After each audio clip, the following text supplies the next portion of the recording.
I'm Tim Palm. I'm a music producer and artist based in Sweden, and I am currently in my own home studio in my house. Breaking the Biz. Breaking the Biz. Breaking the Biz. Stay tuned for today's episode of Breaking the Biz, an informative podcast where we dive into the world of entertainment by interviewing seasoned professionals who have made their mark in the industry. Gain invaluable insights as they share their personal journeys, offering advice on navigating the dynamic landscape of the entertainment industry. Whether you're an aspiring actor, musician, filmmaker, author, animator, or any creative soul, tune in for expert career guidance, insider tips, and first-hand accounts on breaking into the entertainment industry. Get ready to unlock the secrets behind successful careers and fuel your own passion for the limelight. Please remember to like this video and to subscribe to our channels for more great conversations. Greetings from Breaking the Biz, brought to you by Yes I Can Unity through Music and Education. I'm William Felber, your navigator through the intriguing universe of the entertainment industry, as revealed by the visionaries and creators who bring it to life. Stay tuned as we delve into diverse insights from the forefront of entertainment, hearing from pioneers, creators, and agents of change. Prepare for a journey filled with tales of innovation, resilience, and the undying quest for artistic brilliance. All right, and this is Breaking the Biz, a entertainment industry podcast with Yes I Can. Tim Palm rejuvenates what may say the fundamentals of the house subculture. The music thrives in interaction with the listener, building a space for people who don't have a space. With over 140,000 followers and 92 million views to date, Tim is continuously building interactions with people all over the world. Through his distinctive yet playful process, he's creating soundscapes and catchy melodies that stand out. It's easy to feel the joy and intimacy that shines through the artistic process that Tim and his team have created. Tim has played in London, Helsinki, Seoul, Inkoping, and Stockholm, sharing a feeling that words fail to explain. Tim Palm opens up a realm where musical boundaries dissolve and genres intertwine. 2024 was a formative year for Tim Palm, having established himself as a music artist and debuted the album with gigs all across Sweden, gaining momentum on all fronts, including social media, national TV, and live radio interviews. 2025 will follow up the album with fresh singles showcasing the creative journey and broadness of Tim's musical ability. All right, thanks for being here. It sounds like a pretty cool trajectory so far. Yeah, I'm impressed that you actually we updated that text today. So I'm very impressed that you took the new press text. that's what I try to do. I mean, like is try to keep things up to date whenever I can. Yeah, awesome. So yeah, this is to ask you some questions. So looking at this press kit, I see you mentioned a team. I remember when we were talking about the music festival, you mentioned a team. Like, who would you say is a part of your musical team? Oh, that's a great question. So one of them that I would say has been a big part of it is Jesper. He's a friend who helps me with all the social media.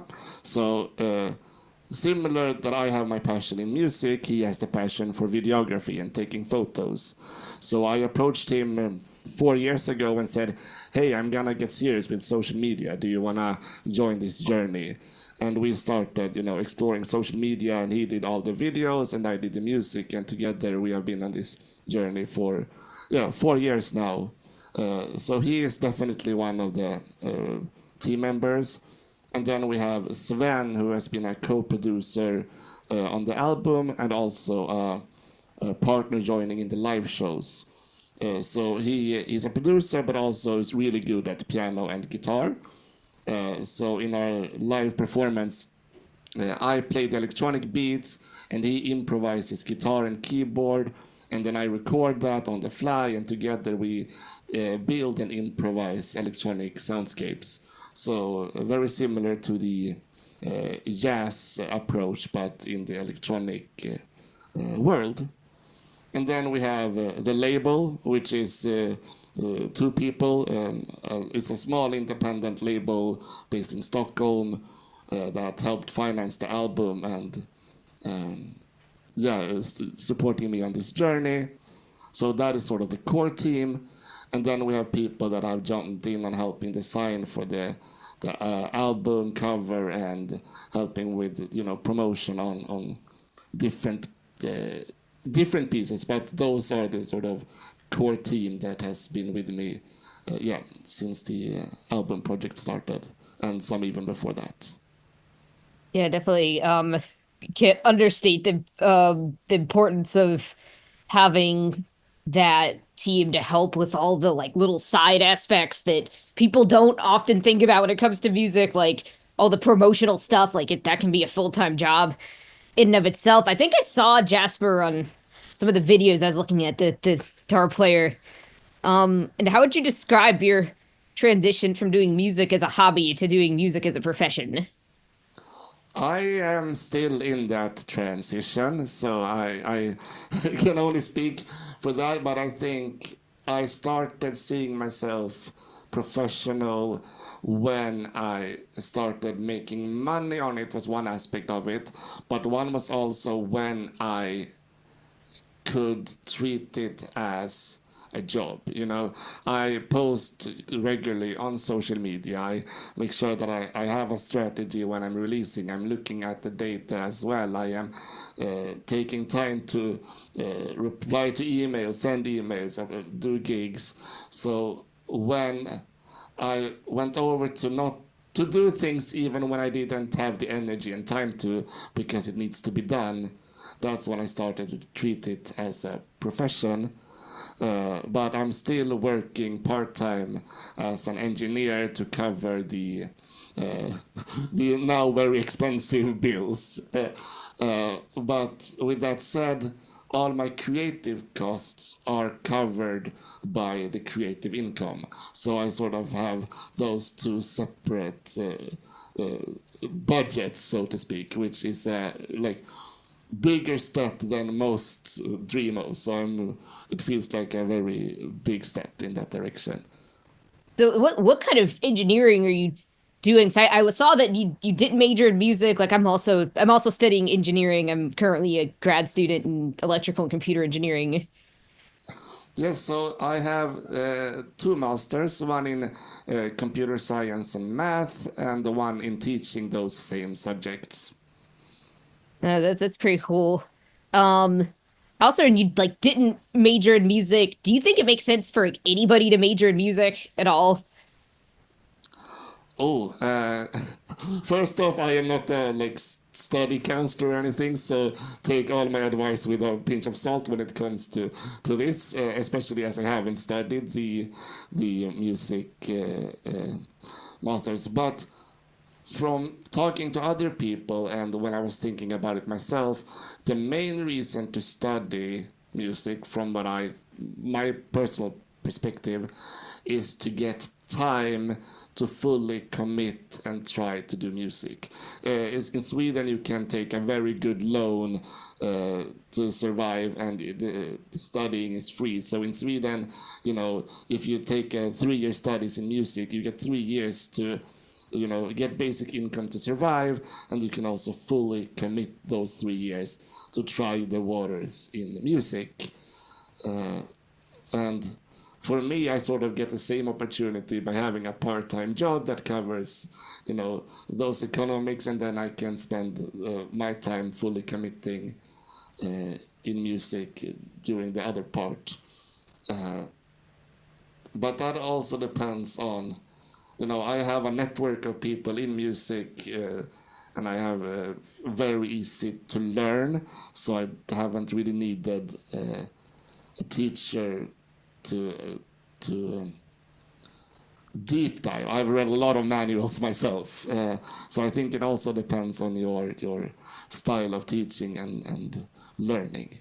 That's a very political, like safe answer, but I think that's the best answer I can get. Yeah, I think it makes a lot of sense. Like some of the biggest artists like never formally studied music. I mean, like I've at first I studied music, and I'd say that there's some things that aren't necessarily that practical that are being taught, especially in the in the electronic realm.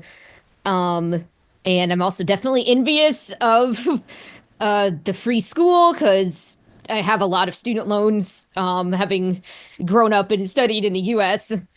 Um, how would you describe the interaction, if any, between your music and engineering workflows? So one reason I chose my field of engineering is because like I saw a connection between that and music. How would you say it's the same for yourself?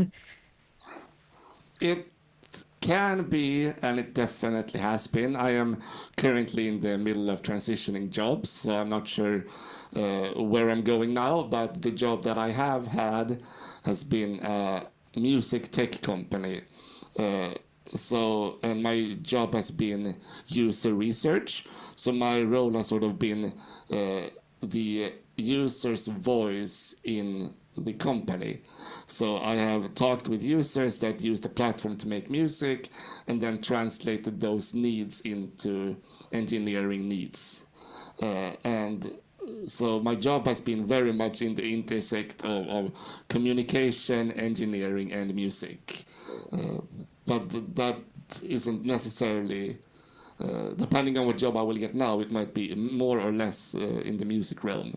But there's definitely possibility to have that connection.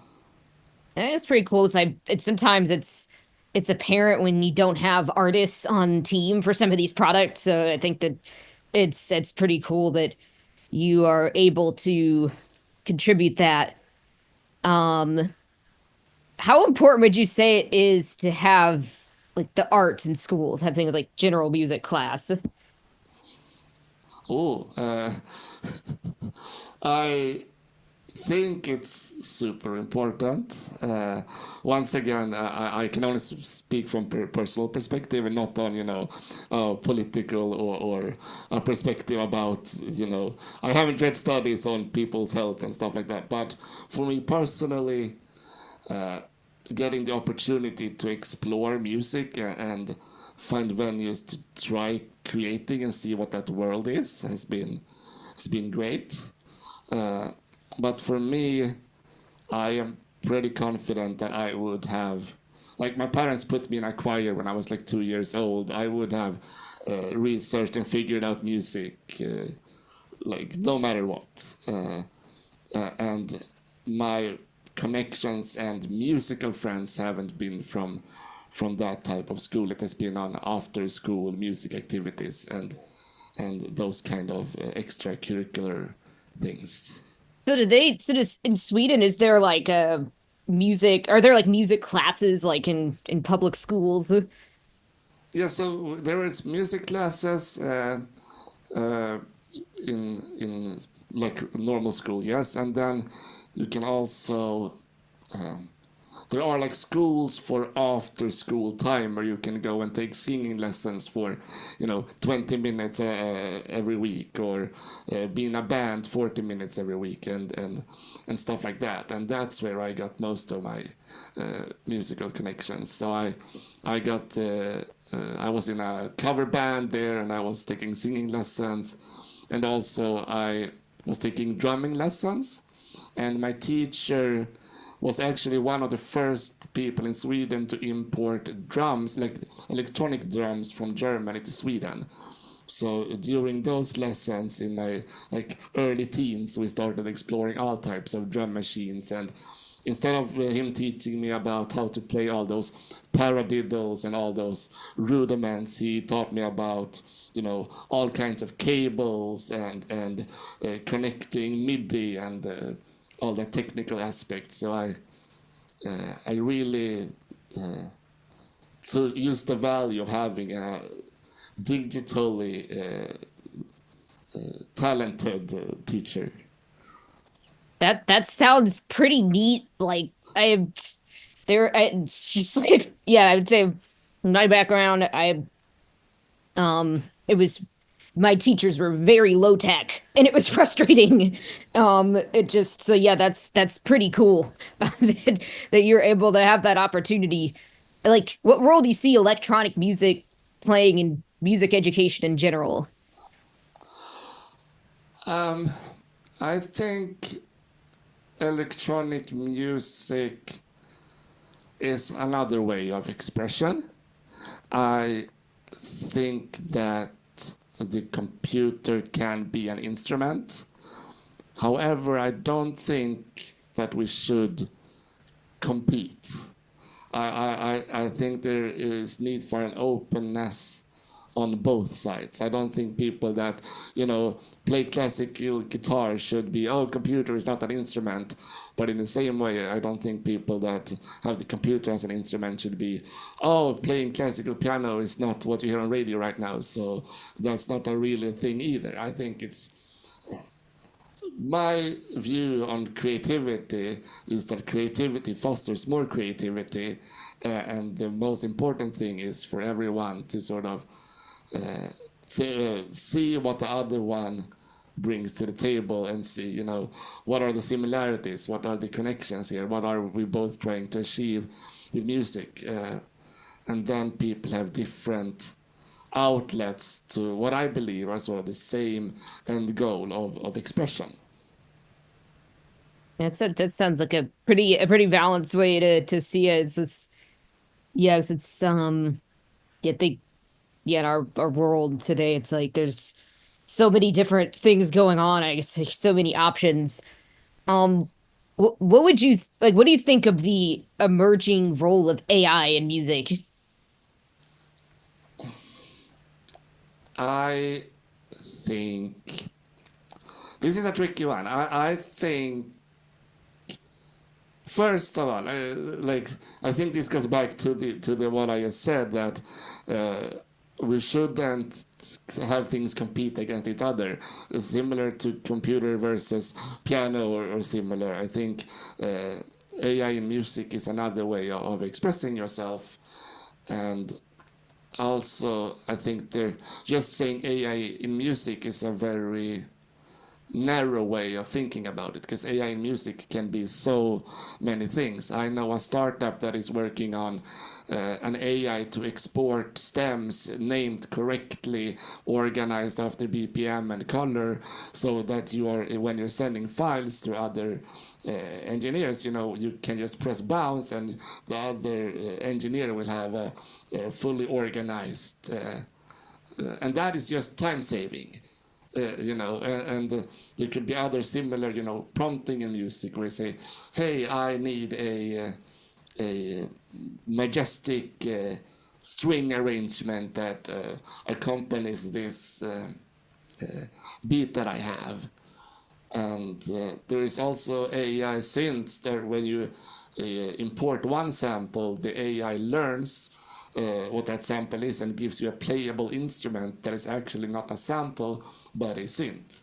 And all these are very different, AI in music. So the question is too broad to answer simply, but I believe that use the tools you want to get the outcome you want, but be aware of why you're doing it, and always put human connection first. Because I think the goal for me personally with music is human connection. So, are you doing this because you don't know any way else to do it, and this is how you want to do it, or are you sort of losing out because you're doing it this way? Is it a shortcut or is it an escape?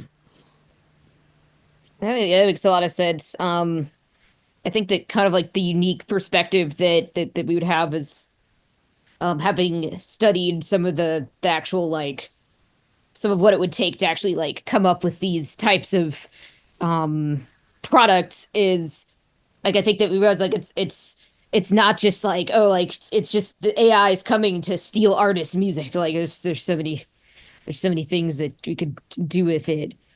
And that also brings me to another thing that I think has sort of been missing in social media and artistry in general for a bit. I think people are gonna yearn even more for human connection on the consumer side of music as well. Even if the song is AI generated, maybe there is a story behind that that is still very exciting or stuff like that. So I think, the why is gonna be even more interesting on the consumer side now more than ever. Yeah, because like, I guess it'd be like people would be coming to it for a variety of reasons. Like you're gonna have some people that just want to like churn out clickbait, and then you're gonna have some people that are gonna come to it for like every reason that you would come to like more manually generated things. What do you think the biggest disruption to the music industry will be in the next decade?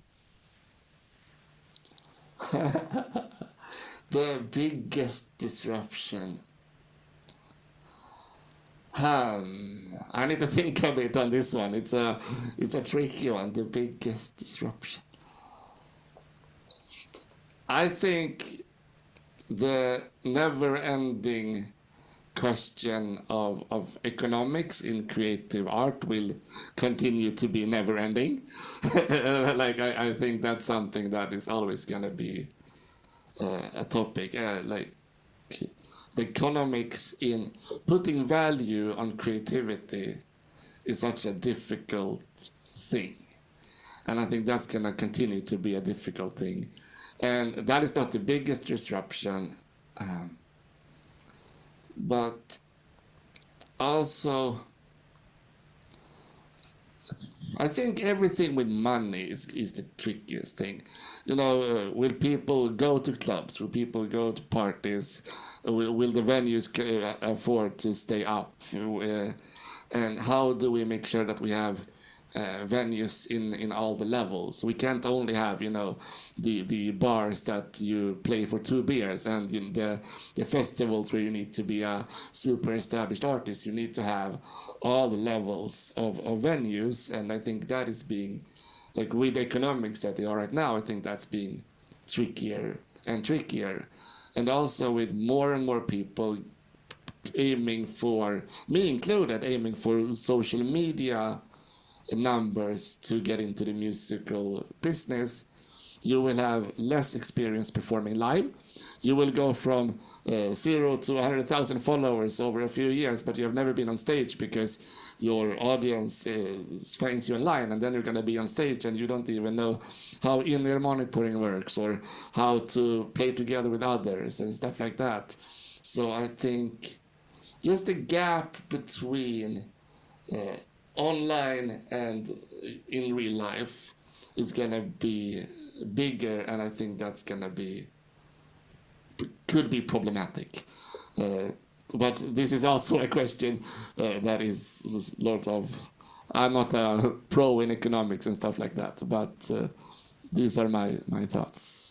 I definitely see what you're saying. Is like I'm now starting to hear of folks that get signed to major labels like just based on their TikTok following. Like that's like their whole experience. Or um but like would you say like in Sweden it's like more there's like an issue with getting bigger venues? Because like I would guess that at least in the US situation, it seems like if anything, the huge venues would like wipe out the little ones, possibly.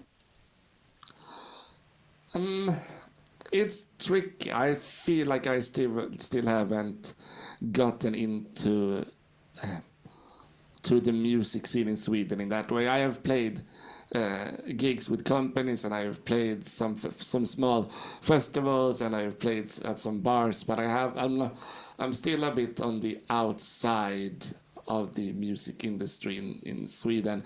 Some people don't even know that I am from Sweden. I was at the label Sony, the music label. They had an office and they had a moving in party, and I was invited through my label, and I got approached by 5 different people because they recognized me from social media, but they all thought I was from the US. I still haven't really, as I said, done that transition from online to getting into that gigging in Sweden yet. It's on the to-do list for 2025. Yeah, that makes But sense. But I guess that's also could be the reason because there are, as I said, I don't feel like those middle venues are that easy. It's a lot of, do you want to play for food and beer?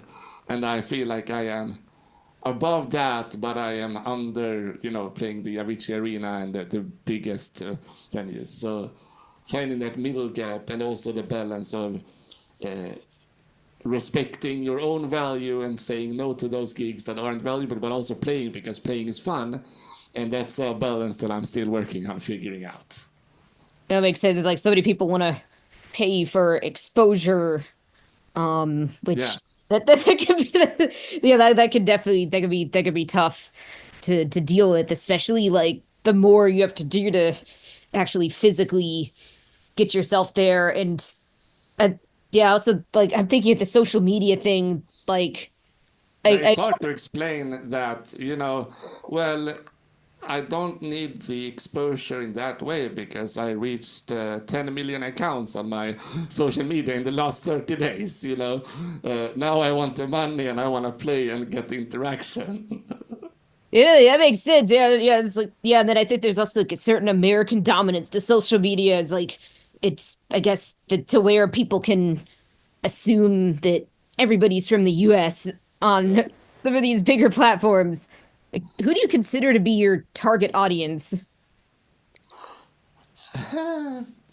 Uh, my target audience, I guess, would be someone around 20 to 35, maybe 40, with a free spirit that enjoys adventures and dancing.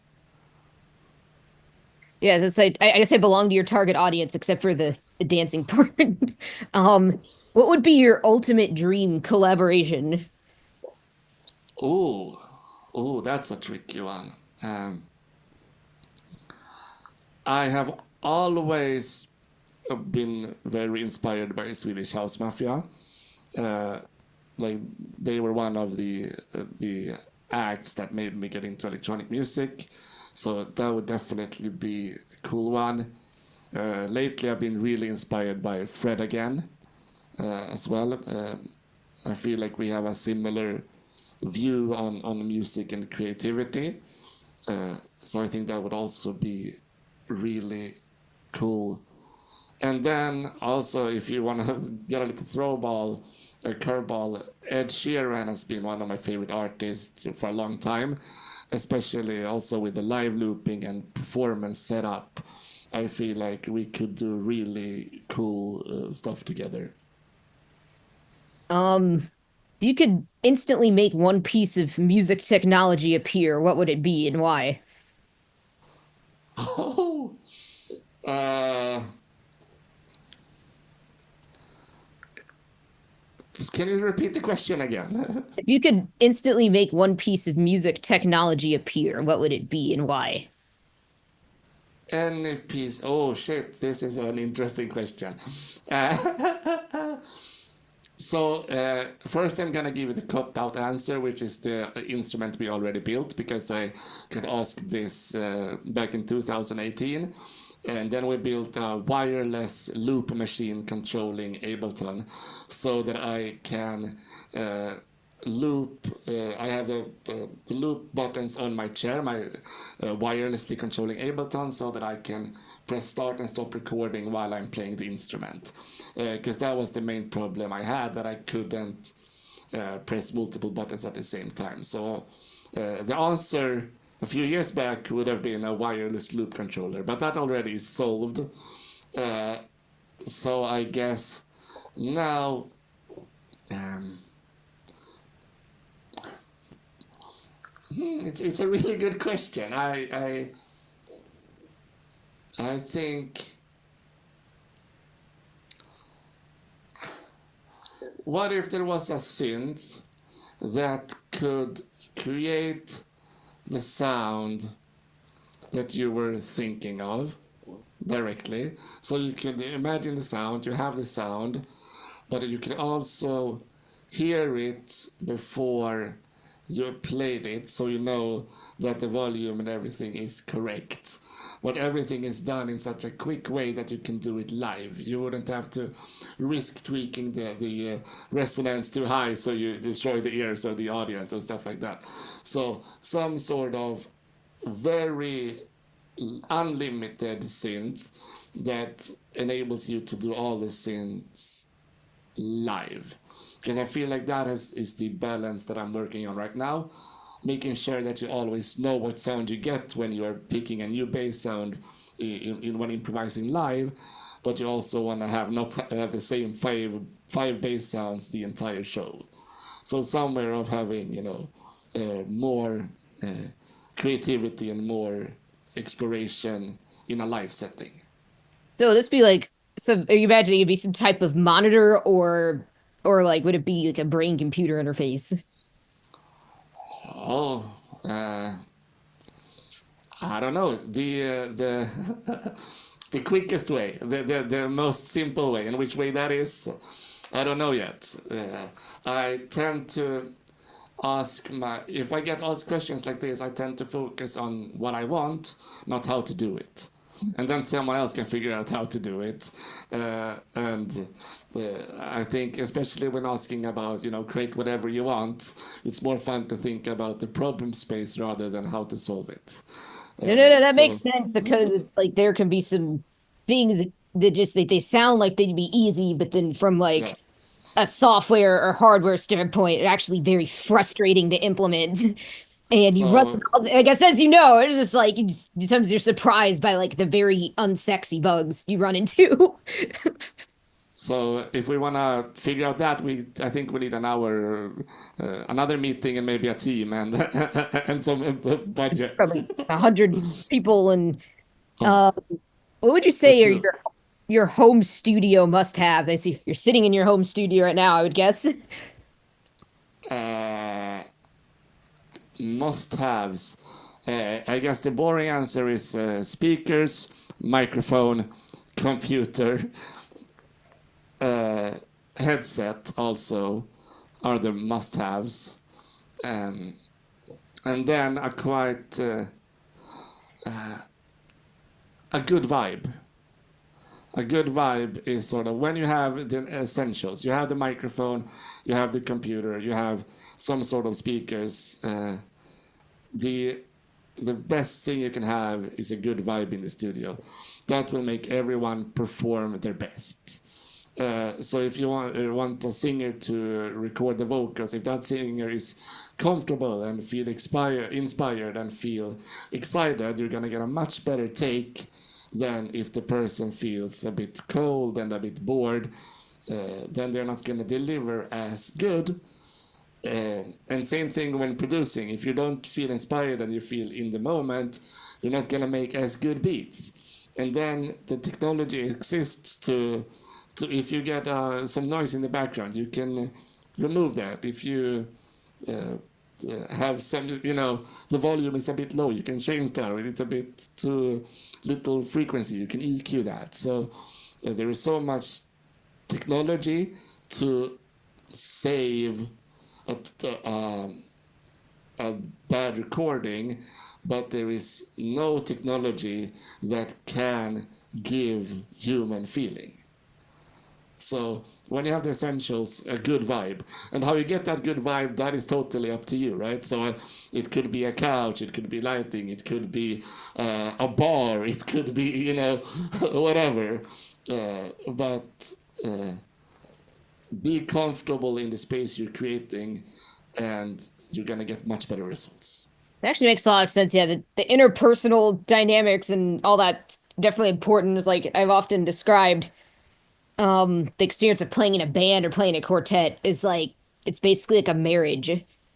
Because it's like it can just be like the right sort of like vibe can really make or break the whole experience. And it's definitely like it can be tricky, and it's definitely like getting it right could definitely make all the difference. And it's something it's very abstract. It seems like it's something that I've seen people try to put into machines. We've definitely we haven't figured out how to get computers to to have feelings yet. Even though I did see a paper on Archive recently about interoceptive AI. It's pretty bizarre. But I think it's also a difference between, making a computer replicate human feeling or getting human feeling in a take, and maybe not for the listener, but for the creator itself. And if you only create for the listener, then I would say that you're more of a business person than a creator. No, no, that makes that yeah that makes so much sense because then it's like it's not for you anymore. And I also think that I think a lot of people they think they know that what the formula is to like get like however many streams, but then I don't think anybody really does. And then I'd say yeah, there are also a lot of people that don't realize that like our brains really are not that similar to computers. Like our brains aren't like they're not compilers. They're not embedded systems. They don't have we don't have D flip flops. We don't have circuits that like in the way a computer would have. Like Yeah, yeah. But I also think what you're saying with the formula is very like there are definitely some patterns that help the song fit more onto the radio. And then you need to decide if that's what you want to do. And if you want to do that, go ahead. But also, if you want to, like, one of the most liberating feelings was when I decided to not try to do songs that would work, instead, do songs that I wanted to do and separate creativity from business. So first create something that I wanted to do, no matter how that sounds. If it's a abstract musical piece, or if it's a dance song, or if it's if the structure is ABAB, or if it's a never-ending progressive song. And then when you've done that, when you feel happy what you created, then comes the business aspect of finding the people that also enjoy that. So my personal view is create what you want without thinking of it as any sort of business, and then figure out the business aspect of it. Okay, which people enjoy these things? How do I reach the people that enjoy my art instead of doing the art that to the people that I already reach? yeah, that makes sense. I guess at some point it probably becomes like a chicken or egg question. Like there's the stuff that's popular now, but then it had to get popular at some point, and then Yeah. it's like yeah, it's like it's yeah, it's kind of I think I read a paper where they're exploring like the response of like relatively uncontacted communities to atonal music, and it showed that like we don't just innately prefer this like functional harmony stuff. It's something that's taught, even though it's taught very, very young. Yeah. Just need to think about also just doing a little bit of digging around in advance. And I understand you call your gear setup the spaceship.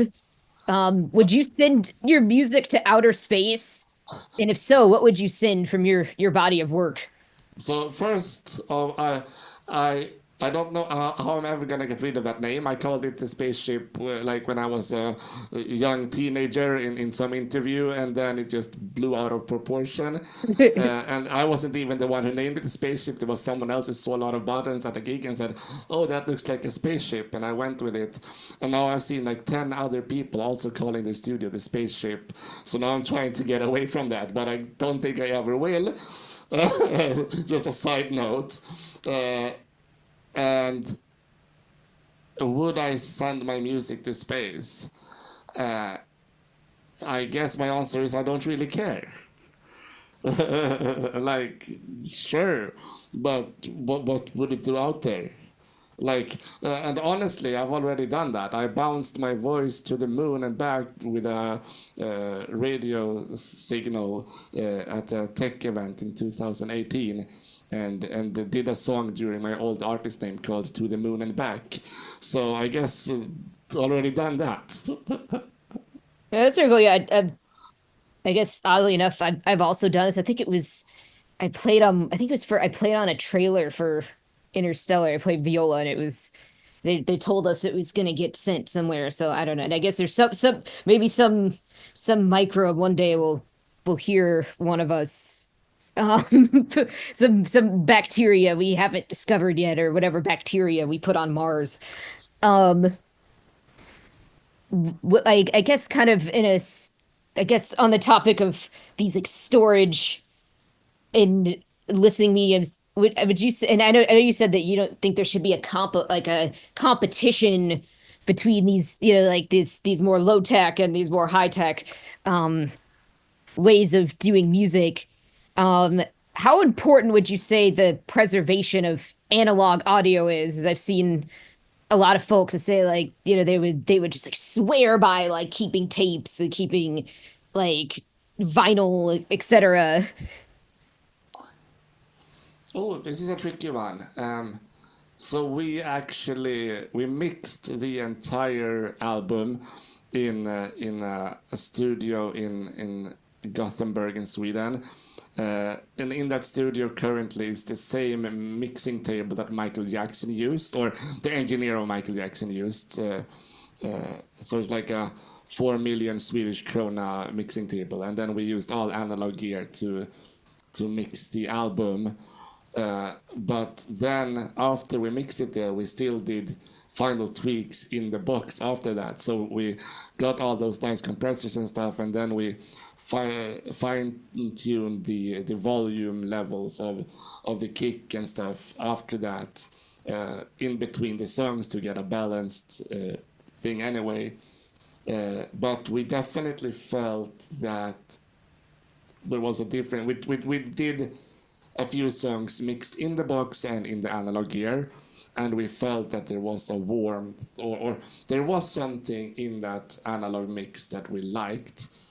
And if that is because the interaction, like the interface was physical and you tweaked knobs and therefore got different result, and you connected with it better because you actually tweaked the stuff, or if it's actually a difference, I don't know. And would it have changed the success or not of the releases? I don't know. Would I have not released the songs if we didn't do it there? Definitely, I still would have released them. So keeping things, I think, is important in one way that we learned from history, but also it's different of keeping because you want to and you can, and not continuing without it because you also can. Like, don't let not having analog gear access stop you from creating, but rather, if you can, use the opportunity to try that as well. But I don't think it's a deal breaker in any way to be a creator or producer or engineer. And maybe this is getting too much into like how to solve the problem, but do you have any like do you speculate any specific like technical reason for certain results, like say, okay, the process, say like D to A and A to D inversion, or like specific ways of sampling and that type of stuff?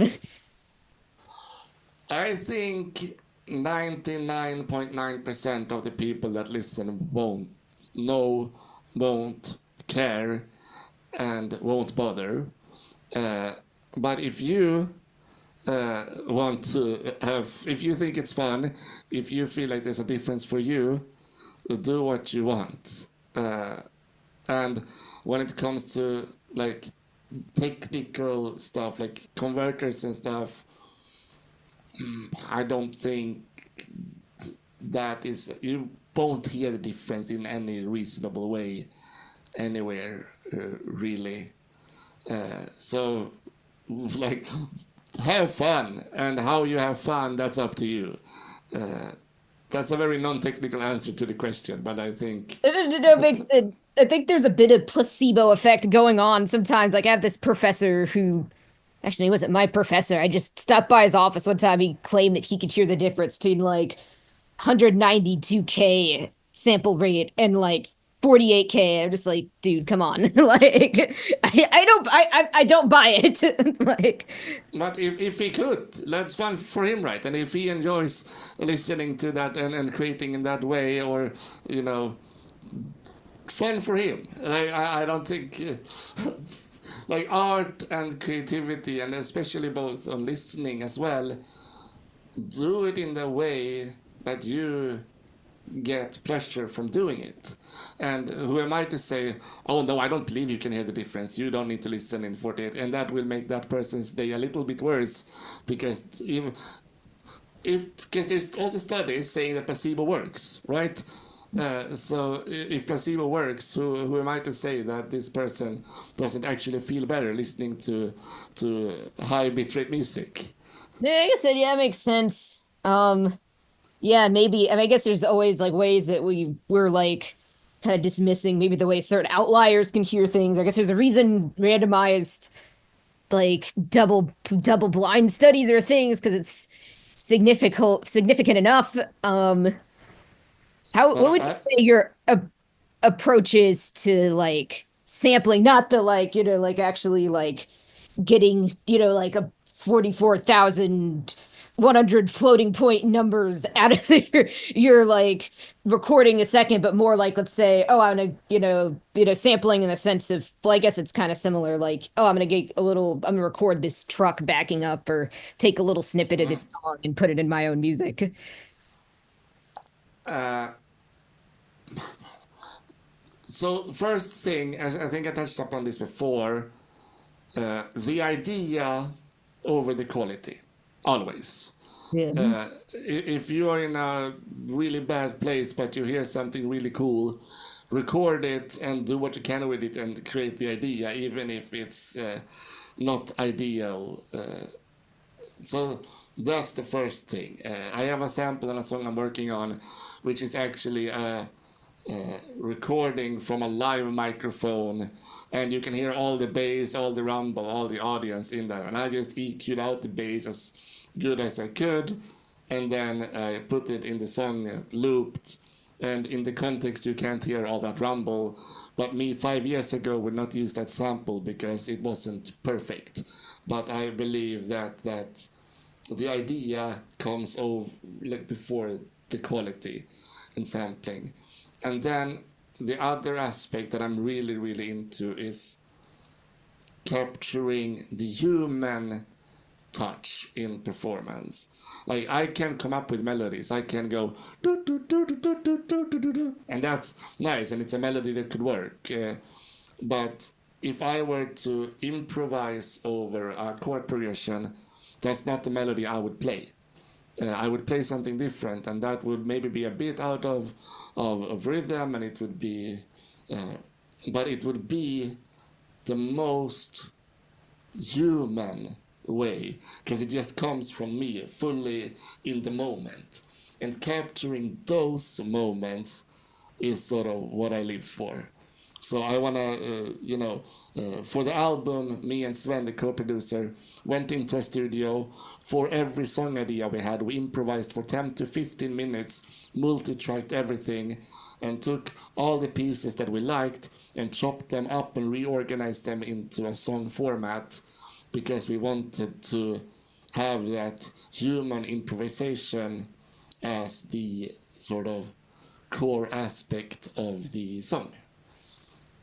So I think my goal in sampling is how can I get as much humanity as possible from this, especially in the electronic scene. Yeah, that's yeah, makes a lot of sense. Is like, 'cause I guess it's like, yeah, I think there's a point where it's like, yeah, I guess people, if something speaks to them, then they can let the little things go, or those little like glitches can be a part of the charm. I guess like hence all those lo-fi playlists that are out there.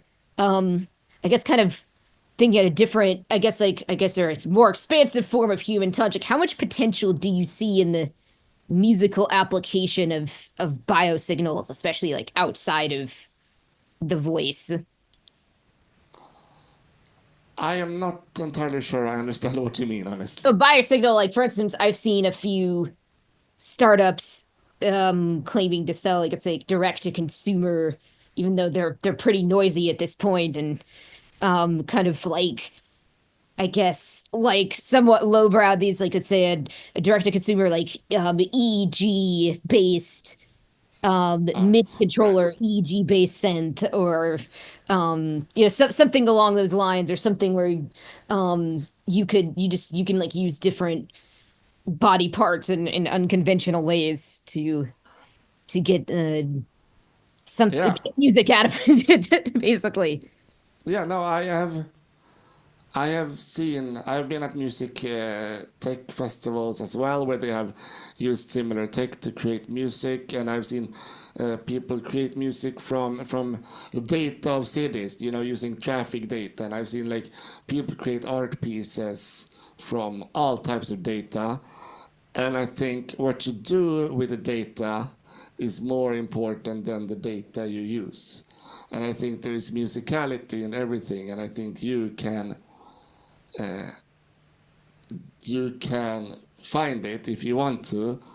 And I'm gonna repeat myself again, but to use the way that you think is fun to create the art you want, and which way you do that, I don't really care. And I think when it comes to tech in general, explore. Like, engineers and creators and developers love creating new stuff, and maybe these sensors are great for musical, but maybe they will in the future also help detect cancer or something. So I am for all types of exploring and creating new tech, and I think art is a very good conductor for exploration in all fields. So I think continue exploring all types of ways to express yourself. Yeah, art's definitely like it's a lower pressure way to explore new things. It's like I had one viola teacher that was just like, well, if you mess up, like nobody dies. So it's to look at it. Um, like, which 5 words would you use to describe your current music listening habits? My listening habits. Yeah. Oh, so okay, fun. 5 words okay. Mood control. Oh, is the first word. I think that's 2 words, but I'm gonna count that as 1 word. Mood control is first word for listening habit.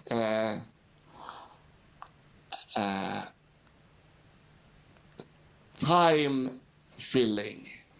It's gonna be 2 words as 1 word again, but time filling is the second one.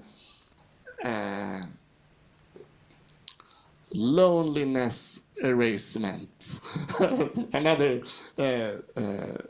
2 word.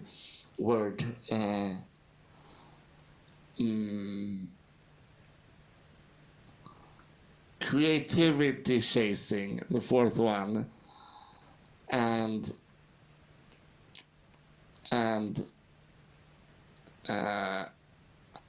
party and dancing as the last one. This is pretty cool. So it sounds pretty exciting. Last question, then we're going to open it up to the audience. If you could go back and give a certain piece of advice to your younger self, what would it be? I wouldn't. I wouldn't do that. If I would do that, I would change the way that I ended up here. And I believe that in every situation where I had a choice to make, I did the best choice that I could make at the time, and changing that would change where I am right now. And I don't want to take that risk. Like the butterfly effect, I guess. Oh yeah, for sure. But if I'm gonna change the question, I'm gonna take the liberty of doing that to give the advice to someone that was in my situation. The one thing that I've really enjoyed in the last few years is there are two-way decisions and one-way decisions. Some decisions, if you go through with them, you can't go back. Some decisions are, if you do it, you can go back. And don't waste your energy on the two-door decisions. Spend your energy on the decisions that you can change once you're through. So that is the first one. And then one that I have always followed, but I still think people should. Don't underestimate gut feeling. And I'm not saying you go and buy that lottery ticket because you think it's going to be a winner this time. But what I'm saying is that if you feel that you are doing the right thing, you are going to do better when you're doing that thing. If you believe that you are at the right job, you're going to perform better at that job. If you believe that you are approaching the correct adventure, the correct gig, you are going to do better at that endeavor that you take on because you believe in it 100%. And so you're saying, just to clarify about the decisions thing, you're saying don't focus on the ones that like would allow you to go back. Yeah. So for example, ordering, like buying clothes. You can buy, like, if you feel, oh, maybe I don't like, maybe I won't fit in this outfit, or maybe I won't feel comfortable in this really cool jacket. Well, then don't wear the jacket tomorrow after you've tried it. Like, it's not a big thing, unless your economy says that you can. But, like, if you can afford to buy that thing, buy that thing. Don't stress for it for 2 hours before buying that jacket. Just do it because you can just decide not to wear the jacket afterward. You don't have to do the final decision now. But, maybe buying a house, it's not that easy to just sell the house the day after. It's like a big process. So that's more of a one-way direction. Once you decide to do that, you should consider between renting or buying a bit more before doing the decision. Or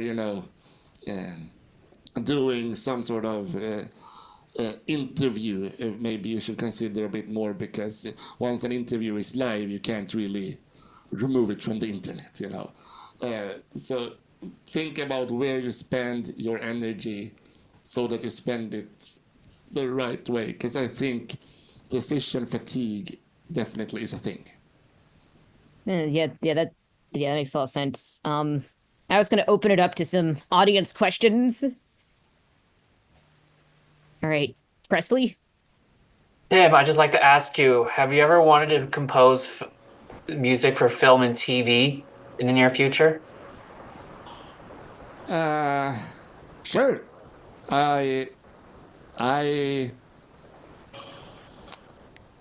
So honestly, I would prefer it if a piece that I've already created or I'm working on would end up in a movie or TV. I think that's the more fun way to do it, and I'd prefer to do a soundtrack that is still in my realm of electronic music for the movie, even if it's a song made for a movie. But I'm not that interested in doing the Hans Zimmer orchestra thing. I wanna do all the creative stuff that I can do, but I wanna do it all within my sort of world. But I would definitely be up for that, because it sounds like a really fun thing to do. Cool. All right, Justin. Yeah, so I was kind of curious because you mentioned your connections and stuff, like where you have where there's a bunch of people behind the scenes who do important stuff and the stuff, and I'm wondering, how do you meet those kinds of people who you can work with and stuff? Oh, I think every person has an equally interesting story. I wouldn't say there is a one way fit all, but I would definitely say that open communication is like one thing to work with people in general. Be very open about your intentions and what you expect, but also, like, they are not working for me. Like, we are a few people and we are all working together to a goal, and be equally considerate about your goal as their goal. because they are not only investing in me, I'm also investing in them. So with Jesper, for example, who is doing video, he wanna get better at video. He wanna do that full time, and his goal is to film at the same festival that I wanna perform. Cool, we have our goals aligned. Then it's much easier to work together. But if I only think about what I wanna do and not ask him what he wanna do, then it's gonna be a one-sided relationship, and then it's gonna be work for and not work with. So I think it's really important to set expectations on both ends, and especially now that none of us are making a living of it yet, make sure to prioritize the person over the work. Oh, you have very much on your other job now. Cool, take another week to finish this edit. Focus on you and make sure that what you're doing is sustainable for everyone. And when it comes to finding them, it could be through friends of our friends, or when it came to Jesper, I asked another friend who's a camera, hey, do you want to help me record? And he said, well, you should actually talk to Jesper. He's also has a camera, and he's more passionate about this than me, so you two should grab a beer. And then we went for a beer and we talked about it. And with the label, for example, it was Sven, my co-producer, who pitched it to the label. And then it was more of, checking there as well, the expectations. And that label prioritizes having fun and projects they believe in over making a shit ton of money. And they are also working part-time at other tech jobs. So we made sure that, okay, how much time can you put into this? How much time can I put into this? And once again, what are the expectations from each other to do this? So, yeah, short answer, make sure that expectations are aligned with the people you work with and almost prioritize themselves over you. And they are going to be, wanting the best for you as well. And finding them is all about actually daring to ask, be in spaces where they are, and be honest about, where you're at. Yeah.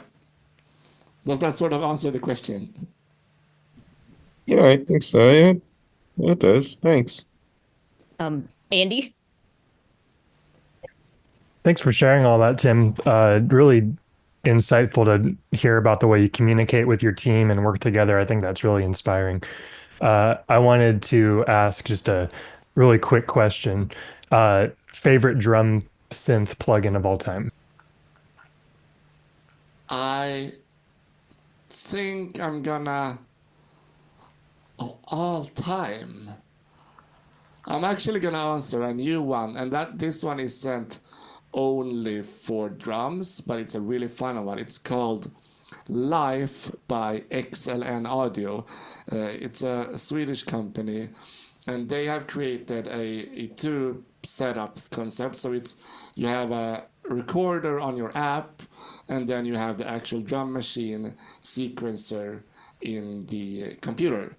And what you do is you record sort of similar to a voice memo, and then it uploads it to the cloud, so you have it on your computer when you're ready, and it automatically detects all the transients in your loop, and then it either creates rhythms and stuff with it, or you can create your own rhythms, or you can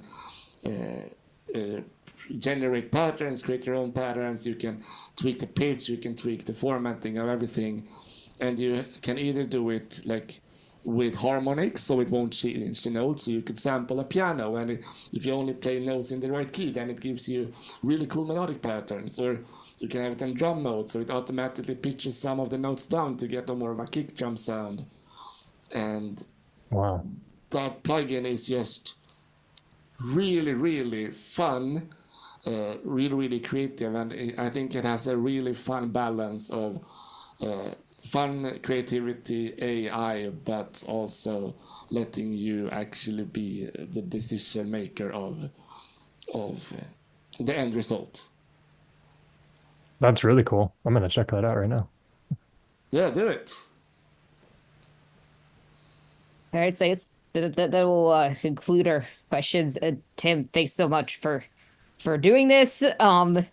Help make this work with this our time difference and everything, and to people that showed up. As I'll say farewell and continue to exist.